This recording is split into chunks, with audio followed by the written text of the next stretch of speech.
I've advocated for an end to the Afghan war for over a decade. I'm glad it's finally over. But never in my worst nightmares could I have imagined that an administration would leave $80 billion worth of weaponry to the Taliban.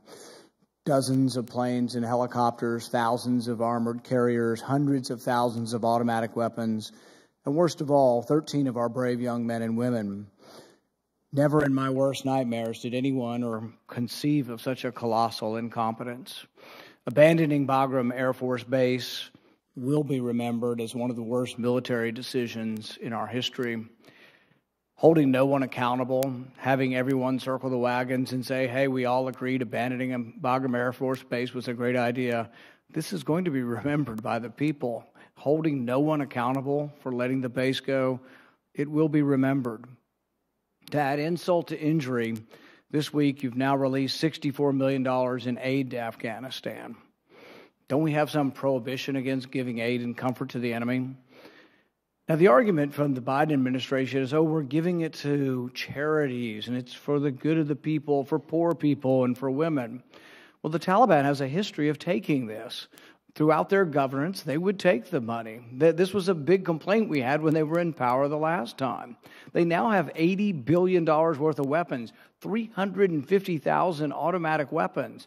Are we really naive enough to believe that we're just going to keep sending charity to Afghanistan and they're not going to interrupt it? I think that's a foolish notion. The fact that you're entertaining good behavior, that they'll get more money, I think is a big mistake and a naive notion that we're going to somehow change this Stone Age philosophy by giving them more of our money. We've sunk trillions of dollars over this. This is our chance to have a peace dividend. Let's quit sending good money after bad. The guy the Biden administration droned, was he an aid worker or an ISIS-K operative? The administration is, of course, reviewing that strike, and I'm sure that a full assessment will be forthcoming. So you don't know if it was an aid worker or an ISIS-K operative? I can't speak to that, and I can't speak to that in this setting in any event. So you don't know or won't tell us? I don't know because we're reviewing it. Well, see, you'd think you'd kind of know before you off somebody with a Predator drone, whether he's an aid worker or he's an ISIS-K. See, the thing is this isn't just you. It's been going on for administration after administration. The Obama administration droned hundreds and hundreds of people. And the thing is there is blowback to that. I mean, I don't know if it's true, but I see these pictures of these beautiful children that were killed in the attack. If that's true, and not propaganda, if that's true, guess what? Maybe you created hundreds or thousands of new potential terrorists from bombing the wrong people. So you got to know who you... We can't sort of have an investigation after we kill people. We have an investigation before we kill people. We've got plenty of bombs. We can bomb almost anything we want from anywhere in the world. Maybe we should have bombed the helicopters and the planes that we left behind. I mean, even though you said you didn't know any of this and it was all surprise, once they took all of our stuff, we should have said you got 20 minutes to get out of it because we're going to blow it all up. Then you would have sent a message of strength. Instead, we bombed somebody who we're not sure whether it was an aid worker or an ISIS-K operative. See, that's not sending a signal of strength, and in the end, there will be more blowback from it. If you killed an aid worker on accident, I mean, do you think we're better off because of that? You really could have acted in a position of strength, but you could have made the basic decision, the basic fundamental decision that really ruined the whole thing for you was a military decision to abandon Bagram Air Force Base before you left, before the Americans were out. Anybody can argue, and you may have a point, that it happened more quickly than we thought it was going to happen. Okay, that's an honest mistake, still a huge mistake. And when people make mistakes in the military, they ought to be relieved of their post. But leaving Bagram Air Force Base, I think, is an unforgivable sort of mistake. It's going to be remembered in history, but if you do nothing about it, and you leave all these people in place and say, oh, well, we all agreed, it's like then maybe everybody needs to go. I mean, but really, it was a terrible mistake. But releasing money to the Taliban will add insult to injury. It'll be terrible for the memory of the 13 soldiers who died in the end, who were the final soldiers to die in this war, if you end up giving money to the people that have been ruining the Middle East and Afghanistan for decades. I hope you won't release the money, and I think it'll be a big mistake. Mr. Secretary, President Biden has described the evacuation from Afghanistan as an extraordinary success. His words, extraordinary success. This has to be the lie of the 21st century. America can no longer ever say we leave no American behind, because Joe Biden did. And by your own testimony and your words this morning, there are still about 100 Americans trapped behind enemy lines. I'm thinking back to your confirmation hearing. I raised a number of questions and concerns about your record on foreign policy failures in Syria, in Libya, in Iran. I said these botched decisions have serious consequences. I said I believe they embolden terrorist organizations around the globe. I said your decisions in the past have put lives of men and women who serve our nation at risk because of these failures. And I said I think it would be a grave mistake to confirm a Secretary of State who has a demonstrated track record of repeatedly making the wrong decisions when it comes to American foreign policy and national security. And the actions I've seen from you over the last 7 months have proven my assessment to be correct. The veterans that serve in Tennessee and across the nation that have reached out to me, they're absolutely heartbroken about what's gone on. There's been loss of life, there's been loss of treasure. We've now armed terrorists at a level that I've never expected. Our allies are more proximate to this threat than we are. They could not have been more frustrated with me when I spoke with them. They're concerned that we now have a threat level that we've never seen before, and we've got to find ways to work together with them to address that.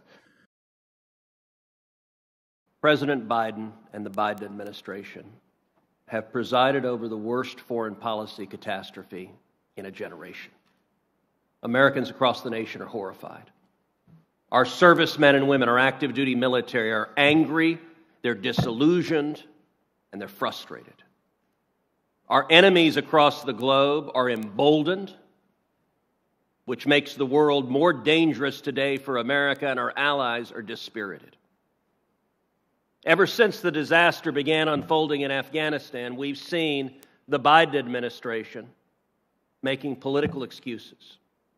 We've seen Democrats on this committee explaining at great length how everything that happened in Afghanistan is Trump's fault. It's all Trump's fault. Mr. Secretary, Joe Biden is the President of the United States. Kamala Harris is the Vice President of the United States. You are the United States Secretary of State. Just like Jimmy Carter owns the disaster of the Iran hostage crisis, you own this. The Biden administration caused this disaster. It was caused by two things.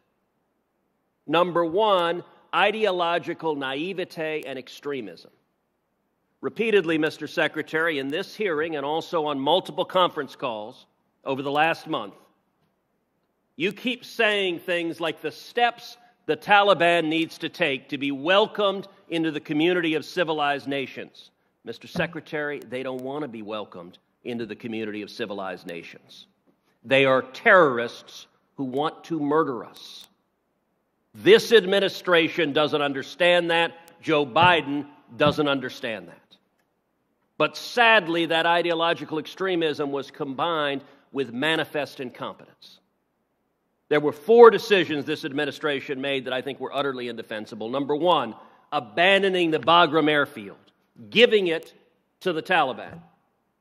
That is a decision that 100 years from now will be studied at war colleges as a colossal strategic mistake, giving up 2 secure airfields, necessitating an evacuation from a dense urban environment, a commercial airport, which led tragically to the suicide bombings and murders that killed 13 American servicemen and women. Had we been evacuating from Bagram with a secure perimeter, the odds are quite high that attack either wouldn't have happened, or if it had happened, it would have been far less severe in its consequences. Secondly, the Biden administration giving the Taliban a list of Americans and of Afghans we wanted out. Third, the decision to leave Americans behind. Hundreds of Americans, perhaps more, perhaps thousands of green card holders, tens of thousands of Afghans who assisted the U.S. military. The Biden administration abandoned them and left them behind. And fourth, leaving billions of dollars of American military equipment that the Taliban will now use to threaten our lives. Earlier in this hearing, you said about that equipment, quote, none of it poses a strategic threat to us or their neighbors. That does not pass the laugh test. When you're looking at the Taliban potentially having 64,000 machine guns, 33 Black Hawk helicopters, 16,000 night vision goggles, we will see American blood spilled because of these colossal mistakes. Now, abandoning Bagram wasn't your call. It was the Pentagon's and the White House's ultimately. But I want to ask you flat out, did the State Department give the Taliban a list or multiple lists of Americans and or Afghans that we wanted out? Those reports and the idea that we would do anything to endanger our citizens or anyone else at a time when we were trying to save their lives is flat out wrong. Let me, so I just like a yes or no, did you give them the list? Let me be very clear, Senator, if I may, please. Thank you. In limited instances where we were seeking to get a bus or a group of people through a checkpoint, we gave a manifest to the people at the checkpoint to demonstrate that those people were expected. Roughly how many names were on the list you gave? Doesn't matter because they all... Dozens, hundreds, thousands. Give us some order of magnitude. This happened in a handful of situations where to Dozens? get through... So is it your testimony it wasn't hundreds? I want to understand, did you give them thousands of names? No, we did not. Okay, hundreds? I'm not going to put a number on it, but it was, again... Why not? This is a hearing to discover how many names and how many of those individuals you gave the Taliban the name to have been targeted for torture or murder. Senator, by definition, these were in limited instances with a bus or a group of people to get them through a checkpoint. They got through the checkpoint. So not only did you fail to evacuate Americans and green card holders who were there, but you also brought in tens of thousands of Afghans who had wholly inadequate vetting, bringing many of them to the United States. And one of the things that has done is that has brought in a humanitarian crisis to America. Child marriage and domestic abuse, tragically, are widespread in Afghanistan. According to the World Health Organization, more than half of the women in Afghanistan are married as child brides, and 90% of women are subject to domestic abuse. 90%. On August 27th, according to public reports, you distributed internal documentation highlighting numerous instances in intake centers of sexual abuse in which much older grown Afghan males appeared with children, young children, claimed they were their brides, claimed they were their wives, and the document said the State Department urgently requested guidance. That was your word, urgently. Subsequently, the Department of Homeland Security said that it showed the desperation of families, that they were willing to give little girls to grown men to be subject to sexual abuse and child wives. My question is as follows. Did you receive that urgent guidance?